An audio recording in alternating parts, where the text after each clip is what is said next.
Shalom, shalom, mis queridos hermanos, que la paz del Eterno sea sobre todos ustedes.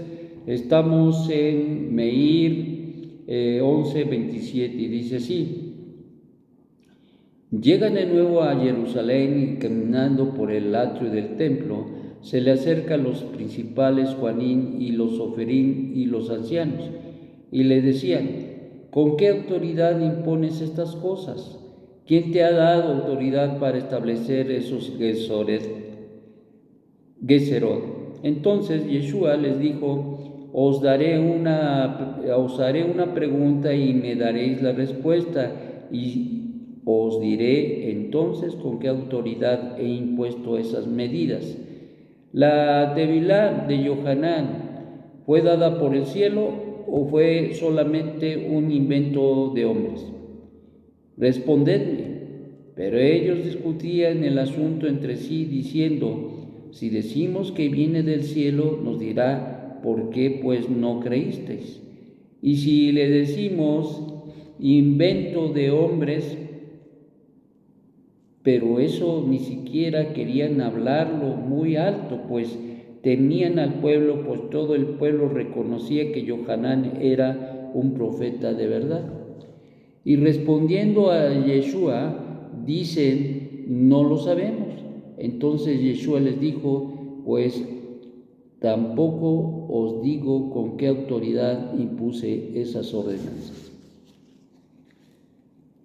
Ciertamente una de las situaciones importantes que toca en nuestro Rivi es precisamente la cuestión de la Gezerot, el Gezerot o la Gezerot. Estos eran halajot internas que se daban y que en su contexto, si ustedes recordarán, nuestro Mashiach, en el contexto incluso de la lectura anterior, había prohibido, después de haber corrido a los cambistas y tirado sus mesas y todo aquello, y haber dicho que la casa de nuestro padre no era casa de ladrones y de estas situaciones, prohibió, establece esta ley que nadie podía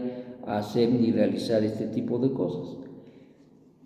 Después de que termina de esto y habiéndolo oído, ya les van con la Lashon Hará ahí con a los Juanín y a los Oferín y todos aquellos que estaban ahí en el templo en ese momento, y van y confrontan a nuestro Ribi y le dicen por qué razón estableció esas Gezerot, esas halajot, esas leyes internas de no, que nadie podría ya ni comprar ni vender ni hacer mercado ahí en el templo.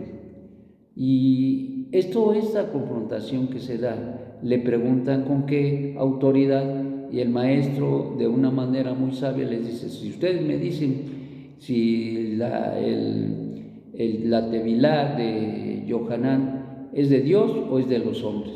Y aquí, pues, como decimos nosotros coloquialmente, los agarró en curva. Y entonces, pues, si decían una cosa, les van a decir: bueno, entonces, ¿por qué no le creíste? Si es de Hashem, ¿por qué no les creíste? Y si es de los hombres, entonces no podían decir que eran de los hombres, porque el pueblo sabía y entendía que Yohanan había venido de parte de Hashem, y por lo tanto esto se iba a buscar un problema gravísimo con el pueblo. Entonces el maestro termina diciendo: tampoco yo les digo. Hay muchas cosas a veces en la vida y hay muchas circunstancias donde se nos van a confrontar. Muchas veces la gente va a querer saber, y muchas veces la gente nos confronta al saber que no somos iguales, es decir, que nosotros no pertenecemos a un religiosismo pagano, que tal vez aún no lo comprenden, pero que entienden y perciben que no somos iguales. Y entonces por esa misma razón, por no vernos como iguales, nos empiezan a cuestionar y nos empiezan a decir que por qué hacemos esto, que por qué hacemos aquello, que por qué no hacemos esto, que por qué no hacemos aquello. En otras palabras, buscan, como buscaban en el caso de nuestro Ribi, aquellos hombres que estaban en preeminencia, buscaban de alguna manera ponerle tropiezo a nuestro Santo Maestro. Y lo mismo sucede a través de las generaciones, ha sucedido y sucede y seguirá sucediendo, que la gente al verse en circunstancias de este tipo y al vernos que tenemos hasta cierto punto cierta autoridad por la forma en que nos comportamos y vivimos, nos empiezan a cuestionar para causar de alguna manera un tropiezo en nuestra vida, en nuestra fe, en nuestro comportamiento, o que desistamos, porque al final del día lo que quieren es que nosotros dejemos nuestra forma piadosa, nuestra forma de bitajón, de obediencia a nuestro Dios, y que nos volvamos de esos caminos y que seamos como ellos, porque al final del día la gente quiere, al ver que no somos como ellos, quiere que seamos como ellos y pone tropiezo para que nosotros lo hagamos. Es lo mismo que sucedía con el maestro. La gente quería que no les dijera nada, que cuando estaban mal, pues no les dijera nada, que se callara, que los dejara vivir como querían y hacer lo que querían. Y entonces el maestro pues vino a corregir todas esas deficiencias y él no se callaba la boca.